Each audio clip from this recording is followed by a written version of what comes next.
et bienvenue à tous pour ce nouveau numéro de Côté Comics. Au sommaire du jour, l'actu et les sorties du moment avec Julien, suivi de Thomas qui nous parlera d'Y, le dernier homme. Ensuite, nous passerons à l'interview de Frédéric Famchwang, l'auteur de Steam West, avant de clôturer l'émission par un tout sur Civil War. Mais tout de suite, on va retrouver Julien.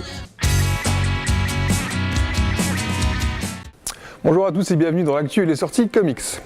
Un peu de cinéma, un peu de mutants, ça vous dit?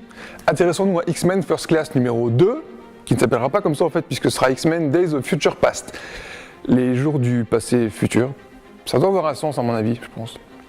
En tout cas, on s'attendait à revoir Matthew Vaughn derrière la caméra, lui qui a réalisé le premier opus. Finalement, ce ne sera pas le cas puisqu'il vient de se retirer du projet. À la place, on retrouvera un connaisseur en la matière, à savoir Bryan Singer, lui qui a bien sûr réalisé X-Men 1 et X-Men 2. Un retour aux sources donc pour ce nouvel opus de la Fox prévu pour juillet 2014.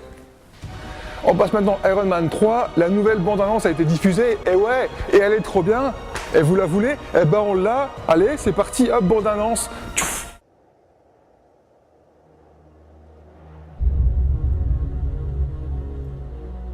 J'ai un paquet d'excuses à faire.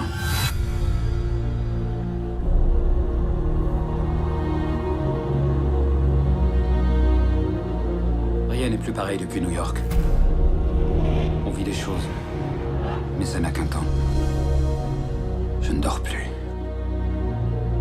Et quand je dors, je fais des cauchemars.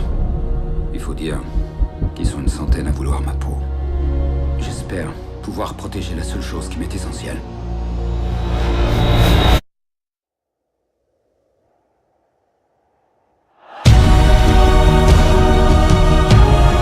Mesdames, mes enfants, mes moutons.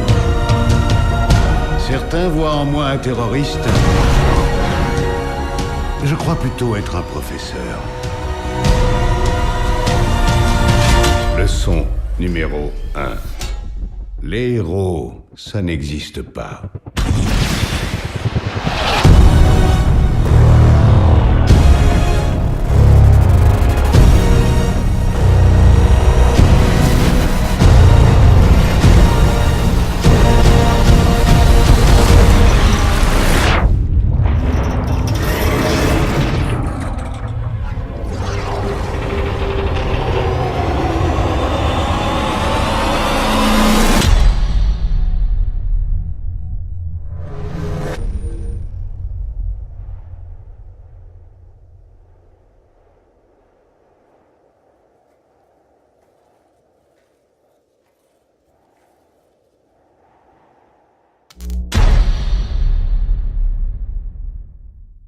Alors, c'était pas trop bien dans les salles le 1er mai 2013. Passons du côté comics de la Force maintenant avec les sorties de début novembre. Et une fois n'est pas coutume, on commence avec du kiosque. Et oui, on ne pouvait pas passer à côté des débuts de la grande histoire Marvel de 2012, à savoir Avengers contre X-Men. L'entité du Phénix revient sur Terre, mais dans quel but? Les X-Men de Cyclope y voient une possible rédemption et un espoir, alors que les Avengers de Captain America y voient plutôt un signe de destruction. Ils vont donc se taper dessus pour savoir qui a raison. Ça tombe bien, on parle de Civil War juste après. Comme quoi, les héros Marvel ont une histoire compliquée.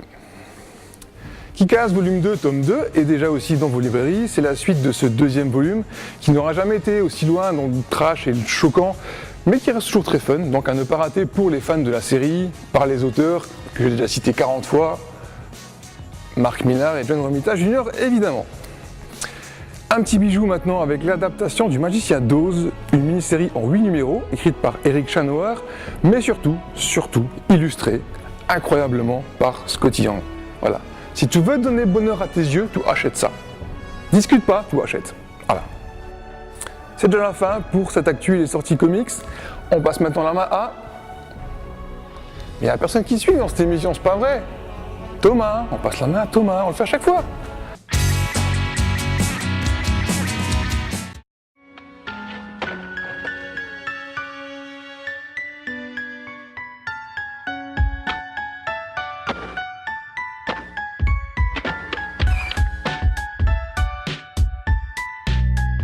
Bonjour, alors aujourd'hui j'ai décidé de vous présenter Y, le dernier homme. C'est une excellente série qui est parue à l'origine, qui a commencé à apparaître en 2002 aux États-Unis, qui est aujourd'hui finie et qui est rééditée en ce moment par Urban Comics.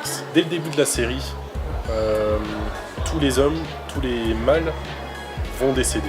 Les êtres humains, les mammifères, tous non, sauf un, Yorick.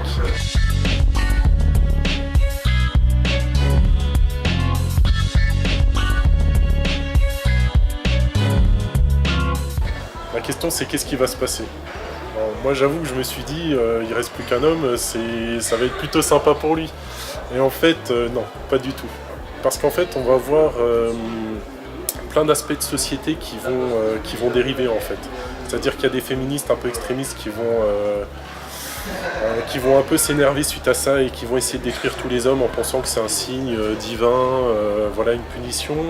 Donc ça va être très dur pour lui de survivre et il va au départ, presque tout le long de l'album, il va se cacher en fait.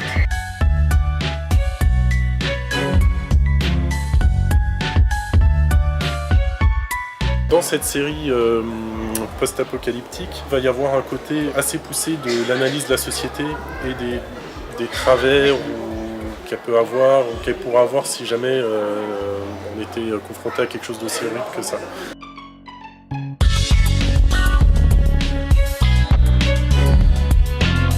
De plus, dans cette histoire, en fait, va y avoir énormément d'humour. En fait, le héros donc, va faire preuve d'humour dans énormément de situations, ce qui fait que ça reste une lecture assez légère, assez fun par rapport à Walking Dead, par exemple, qui bien qu'étant génial, est très très sombre. Si cette série vous intéresse, il y a le premier tome qui est sorti, il y aura 5 tomes en tout, les 4 tomes vont pas tarder à sortir. C'est paru chez Urban Comics, dans une version cartonnée, très belle version.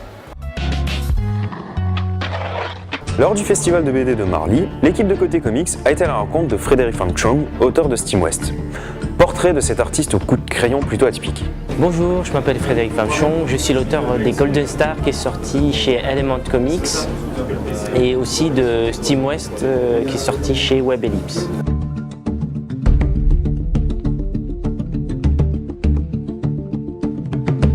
J'ai toujours voulu faire une BD avec des thèmes qui m'inspirent beaucoup. Donc j'adore la mécanique, j'adore les arts martiaux et j'adore le western. Donc je me suis dit pour un projet où je serais bien à l'aise, je fais un mix de tout et puis ça a donné SteamWest. Donc le héros c'est une machine et il y a un groupe d'amis qui l'aident dans toutes ses missions. J'ai voulu placer ça dans le western, vraiment ancré dans le western. Donc il y a des cow-boys, il y a des chevaux, il y a des flingues, enfin voilà, vraiment western. Ce qui m'a tourné vraiment vers le comics en vieillissant, c'est le côté, j'aime bien le côté grandiose, le côté qui nous laisse encore rêver, comment la justice est traitée. C'est vraiment ça qui me plaît chez les comics. Alors pour suivre mes travaux, c'est sur mon blog www.fredpc.fr. Ma première publication chez Element Comics, donc Comics Heroes, et SteamWest chez Web Ellipse pour l'instant qui est un web comics, donc vraiment une application, une BD numérique quoi. Et prochainement en version papier, donc SteamWest en version papier chez Kotoji Édition. Et la première publication se fera pour Angoulême en janvier et pour toute la France au mois de février. Alors aujourd'hui dans Tout Sûr, on va parler d'un comics Marvel, un crossover aussi gros que la Bible qui va intéresser tout le monde, j'en suis sûr. Il est sorti en 2006 aux États-Unis et en 2007 en France. Il s'agit de Civil War, écrit par Mark Millar et dessiné par Steve McNiven. Alors pourquoi on en parle? On en parle parce qu'il a été réédité par Panini en 2 versions ces derniers temps. Donc c'est assez important quand même. Il y a une version absolue, 75 €, super jolie, super pratique, qui se met bien dans l'étagère, c'est parfait. Et une version 4 tomes de luxe, qui est un peu plus chère. Il y a un peu plus à lire aussi, mais techniquement elle reste quand même moins avantageuse. Alors on va le dire d'emblée, Civil War c'est vraiment un comics incontournable, il faut l'avoir lu au moins une fois dans sa vie. Et vu qu'il a été réédité, faut y aller. Ce qui est important c'est surtout le thème central du bouquin qui est l'identité secrète des super-héros. Alors c'est un thème qui n'est pas si souvent que ça mis en avant, et du coup là c'est quand même important de le lire, de voir les fameux débats qui animent tous les super-héros. Alors on va commencer par répondre à la question que tout le monde se pose, est-ce qu'il est accessible? Alors franchement oui, vous ne reconnaîtrez pas tous les personnages, mais si vous connaissez Iron Man, Captain America et Spider-Man, vous comprendrez 99% de l'histoire. Non, il faut rien avoir lu avant. Par contre, il y aura beaucoup de choses à lire après. Alors, au niveau de l'histoire, c'est plutôt simple. C'est une équipe de super-héros de seconde zone qui a clairement déconné en fait. Il y a eu des morts, il y a une ville qui a été rasée. Et du coup, la population, pas content. Et ils sont contre les super-héros. Résultat, en fait, ils veulent qu'une loi de recensement des héros soit votée. Et en plus, elle est votée cette loi. Et du coup, les conséquences sont plutôt simples. Tous les héros doivent être enregistrés et ne plus avoir d'identité secrète. Et du coup, ça divise. On suivra 3 héros en particulier. D'un côté, Iron Man, qui dit la loi c'est la loi, il faut qu'on soit recensé. Spider-Man, qui est mitigé, qui sait pas trop quoi faire. Et Captain America, qui au contraire dit non mais faut arrêter là, on va pas montrer qui on est. Non, c'est pas ce qu'on est supposé faire, quoi. Alors donc du coup, il y a la communauté des super-héros qui est divisée en deux, tout simplement. Alors d'un côté, il y aura Iron Man, mais suivi de Mr. Fantastic, un clone de Thor, la Guêpe, Miss Hulk et Miss Marvel, entre autres. Du côté Captain America, on peut voir le Punisher, Daredevil ou la Femme Invisible. Donc déjà là, petit problème, Mr. Fantastic, la Femme Invisible, ça crée des tensions, forcément. Le cas Spider-Man est très intéressant aussi, puisqu'il est pile au milieu, en fait, tout simplement, parce qu'il avait enlevé son masque à un moment, et puis finalement il s'est dit « est-ce que j'ai pris la bonne décision, quoi ?» Donc voilà. Les héros débattent énormément, mais finalement, aucun groupe ne parvient à vraiment convaincre l'autre, quoi. Il y a certains membres qui changent de groupe, et ça s'arrête là. Et qu'est-ce qu'on fait quand on n'arrive pas à convaincre avec des mots? Bah oui, on essaie de convaincre avec les poings. Et c'est ce qu'ils vont faire. Donc en plus, je dirais que chacun utilise des méthodes vraiment extrêmes. Je veux dire, Iron Man engage des super vilains dans sa lutte, ce qui n'est quand même pas rien. Et à côté de ça, Captain America finit par engager pour un temps le Punisher, ce qui n'est pas forcément mieux. Il y a beaucoup de dégâts et des retournements de situation à la fois surprenants, mais aussi très importants pour la suite, et qui vont vraiment marquer l'univers Marvel, quoi. C'est vraiment une lecture incontournable, quoi. Alors en conclusion par rapport à ce Civil War, très rapidement, déjà il n'y a qu'un seul côté négatif, vraiment, c'est le fait qu'on en voudrait plus, limite. C'est-à-dire que des fois ça s'arrête sur une page, on tourne, on passe à autre chose et on se dit non je veux, et en fait on n'a pas, quoi. Donc voilà, c'est dommage, bon ça arrive, vraiment rien de catastrophique. Par contre au niveau du point fort, ça envoie vraiment du lourd, quoi. L'idée de base est géniale, le thème est archi important, le fait que ce ne soit pas juste qu'une immense baston mais qu'il y ait bien une bataille d'arguments aussi, c'est juste magique. Les dessins de Steve McNiven sont vraiment géniaux et l'histoire autour de Spider-Man est magistrale, quoi. Donc voilà, à lire. Notre émission s'achève déjà, pas de Julien cette fois pour m'embêter. N'hésitez pas à rejoindre notre page Facebook. Quant à moi, je vous retrouve prochainement pour des aventures encore plus comics. D'ici là, portez-vous bien et à très bientôt.